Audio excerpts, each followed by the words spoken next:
Bismillah, alhamdulillah, wassalatu wassalamu ala rasulillah Muhammad ibn Abdullah wa ala alihi wa ashabihi wa mawalah.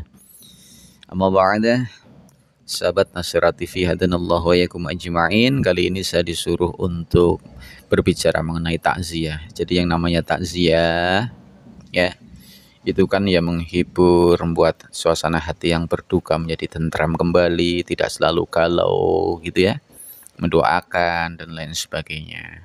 Lafal-lafal takziah itu pun tidak tertentu, tidak harus itu, tidak harus A, tidak harus B. Karena setelah kita pelajari di dalam kitab Adhkar karya Imam An-Nawawi, di sana redaksi Rasulullah SAW itu bertakziah itu pun berbeda-beda. Mungkin disesuaikan dengan kondisi, terutama dengan kondisi si mayit gitu ya. Mungkin kalau ketika mayitnya itu banyak dosanya ya, banyak-banyak mendoakan agar diampuni oleh Allah Subhanahu wa taala, dikasih rahmat oleh Allah Subhanahu wa taala. Ada satu momen ya, saya kisahkan, saya ngambil dari sebuah riwayat Muawiyah ya, dari bapaknya. Maksudnya suatu ketika Rasulullah itu kan biasa di majelis ya, di majelis ilmu, di sufah, di teras masjid gitu ya. Biasanya beliau itu melihat seorang anak yang selalu ngaji pada beliau, tapi saat itu beberapa hari tidak kelihatan. Ya, tidak kelihatan. Akhirnya menanyakan kepada sahabat yang lain, di mana anak yang biasa kelihatan kok hari ini nggak kelihatan? Para sahabat yang lain itu menjawab, beliau sudah wafat ya Rasulullah.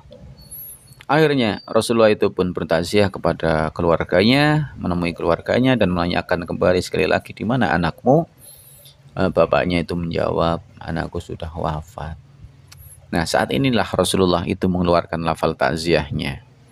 Wahai sahabat, andai kamu suruh pilih mana antara kamu bersukaria atau bersenang-senang dengan usiamu yang panjang, ataupun kamu milih tidak akan sampai kepada pintu surga. Nah, sebelum lelaki tadi atau sahabat tadi itu menjawab pertanyaan tersebut, Rasulullah sudah melanjutkan ucapannya. Anak panjenengan, anak Anda itu mendahului Anda wafat. Itu adalah untuk masuk ke dalam surga dan membukakan pintu surga untukmu. Nah, tentu saja akhirnya sahabat tadi mengatakan, saya memilih anakku mendahuluiku dan membukakan pintu surga untukku. Rasulullah pun menutup kata-katanya, fadzalika laka. Nah, itu untukmu. Ya.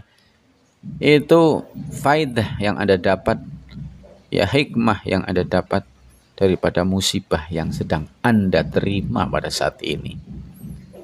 Nah, ini kan akhirnya kan tenang. Artinya ketika kita sebagai sohibul musibah, anggota keluarga kita sudah ada yang mendahulinya, terutama anak ya, yang belum punya dosa, lagi imut-imutnya kok tiada, sudah pasti husnul khotimah. Jadi jangan terlalu bersedih hati. Nah, kisah-kisah ini senada dengan apa yang dikisahkan di dalam kitab Ihya Ulumuddin oleh Imam Al-Ghazali. Pokoknya ketika anak kecil belum punya dosa kok wafat mendahului kedua orang tuanya, maka dia itu akan dimasukkan ke dalam surga, namun tidak mau. Sampai pintu surga dia itu mengatakan, saya nggak mau masuk surga sebelum orang tuaku datang ke sini. Ya, sungguh luar biasa. Artinya apa? Ketika punya anak kecil yang sudah tiada, maka itu sebagai celengan, ya, sebagai investasi di akhirat nanti. Jadi jangan bersedih hati, ambil hikmahnya, justru itu menjadi pahala terbesar buat Anda ketika Anda mengalami musibah dan mau bersabar.